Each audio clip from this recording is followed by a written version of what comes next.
back in 2016, the Loan Institute created something called the Shkreli Awards, named after the pharma bro Martin Shkreli. If you don't remember who he was, he's a guy who hiked the price of Daraprim. It's a decades-old medication. He took the price from $13.50 a pill to $750 a pill. That's a 5,000% increase. This is a move that even Donald Trump at the time criticized. Okay. Now, the guy ended up being shady and going to prison, right? But is still held up as the poster child for healthcare greed. So now this think tank out of Massachusetts called the Loan Institute has been ever since running the Shkreli Awards. And they've announced their winners for 2024. They're winners. Okay. And look, once I go through them, you'll see why. So we're going to start at number 10 here, which is the University of North Texas's Health Science Center, who basically dissected and distributed unclaimed bodies without properly seeking consent from the deceased, which obviously you can't, or their families, unless they're, sign an agreement ahead of time. But no, none of that. None of that. Okay, so no consent from them prior to their death or from their families afterwards. So just taking these parts and, well, I mean, that's worse, right? So they supplied the body parts to medical students as well as major for-profit ventures like Medtronic and Johnson & Johnson. So, I mean, that is really super messed up. All right. No wonder they're on the list, but they're actually 10th on the list. Number 9 are apparently groups that do baby tongue tie cutting procedures. Okay. That are being touted as a cure for everything from breastfeeding difficulties to sleep apnea, scoliosis, and even constipation, despite any conclusive evidence that the procedure happens to be effective. So there are apparently people that are saying, let's cut the tongues of babies as a cure-all. What? Really messed up. That's number 9. Number 8 is Zynex Medical. Now, that's a company that's facing scrutiny for billing practices related to some nerve stimulation devices used for pain management. So, yeah, there's some issues there. There's number 7 is insurance giant Cigna. They're under fire for billing a family nearly $100,000 for an infant medevac flight. So, I mean, that's one of the huge issues with our healthcare in this country. Take a medevac, massive amounts of money. And then, hell, take an ambulance. That's $3,000 at least. So, like, that's why a lot of people in this country are like, I better be dying, okay? If you call me an ambulance, I better be, like, on my deathbed, all right? Because I cannot afford a Wii U wagon, all right? I can't do it. It's too much money. And so, if I can, I will drive myself to the hospital. I'm pretty sure, some of my overseas viewers, Canadian viewers, European viewers, you guys are like, oh my God, y'all are barbarians. What are you doing here in America? It's horrifying. Daily life. I mean, after all, these are the Shkreli Awards for a reason. Okay. Now, let's go to number 6. 7 suppliers allegedly ran a multi-billion-dollar urinary catheter billing scam that affected hundreds of thousands of Medicare patients. So, scamming Medicare is, hey man, that is something that has happened plenty of times before. In fact, you had now Senator Rick Scott, who perpetrated Medicare fraud. The largest in Florida's history, apparently. Got away with it, too. Memorial Medical Center, this is number 5 in Las Cruces, New Mexico, allegedly refused cancer treatment to patients or demanding upfront payments, even from those with insurance. Now imagine getting the worst news that you could ever get. Hey, you know, you've got cancer, right? That'll be $20,000. What? What are you talking about? What, $20,000? I don't have $20,000. Well, sad day for you, I guess. You can go die then. I mean, that's our system. Number 4 is Dr. Thomas C. Weiner, who was a Montana oncologist who allegedly subjected a patient to, and it's funny because, you know, it's not funny, but previously, you know, the number 5 was, oh, this place was just refusing to do cancer treatments unless you pay up front, right?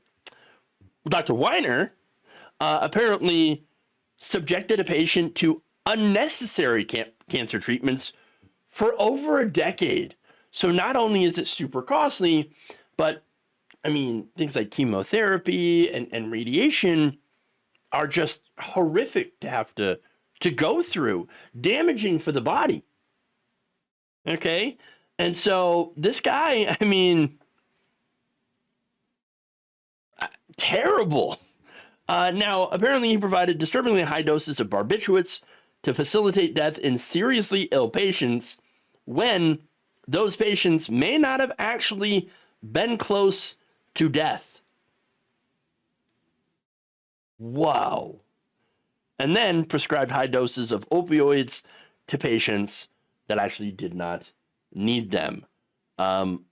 Massive amounts of problems there. Weiner denies any wrongdoing here. So this is all alleged, obviously.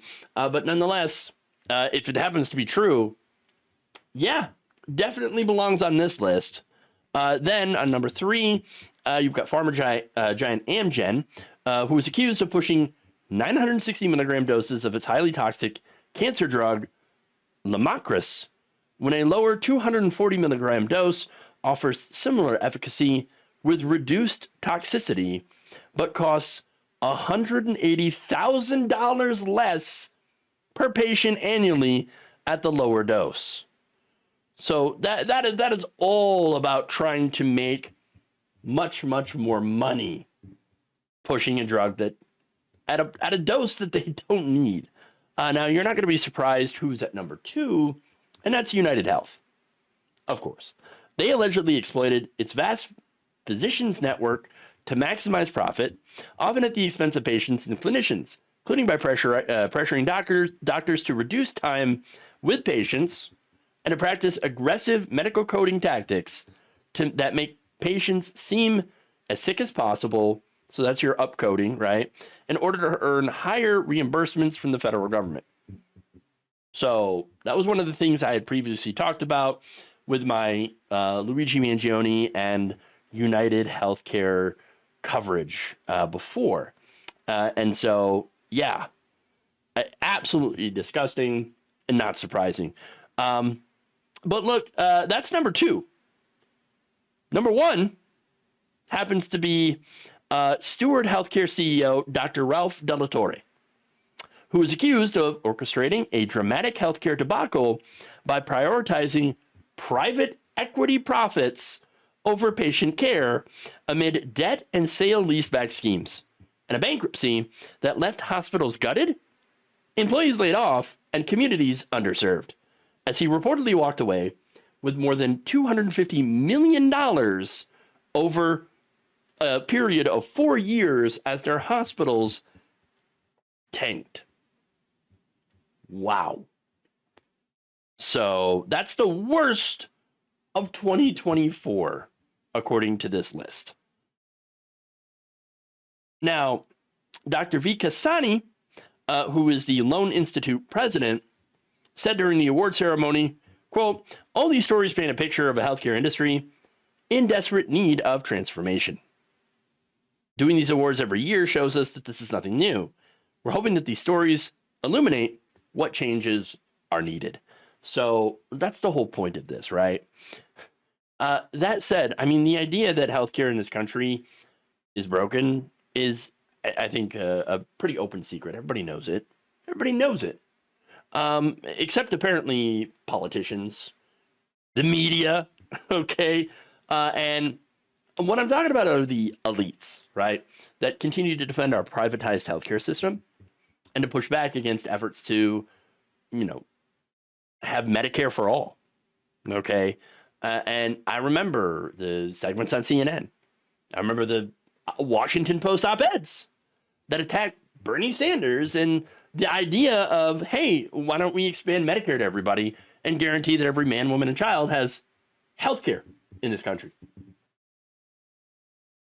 I remember that. I remember Hillary Clinton telling us that we will never, ever have single-payer health care in this country. As if the other 32 countries that do have it are somehow doing healthcare wrong, and we're the only ones that are doing it right. Really? 68,000 people die a year from lack of healthcare. You sure we're doing it right? We spend the most money, have the worst outcomes. We have a lower life expectancy than a lot of these other countries. We have medical bankruptcy that shouldn't exist. And yet, here we are. Okay, here we are doing the Shkreli Awards. Insane. This, getting back to how this is an open secret, this is why there's so much sympathy for the alleged killer of United Healthcare CEO Brian Thompson. Okay, now Luigi Mangione has been charged with assassinating Thompson. He's pleaded not guilty, so all this is alleged, right? But nonetheless, there's a lot of people that are like, I approve, or I'm not mad about it. I'm not really feeling a lot of sympathy for Mr. Thompson. Okay, I mean, look, jury nullification is a possibility. A lot of people are talking about it.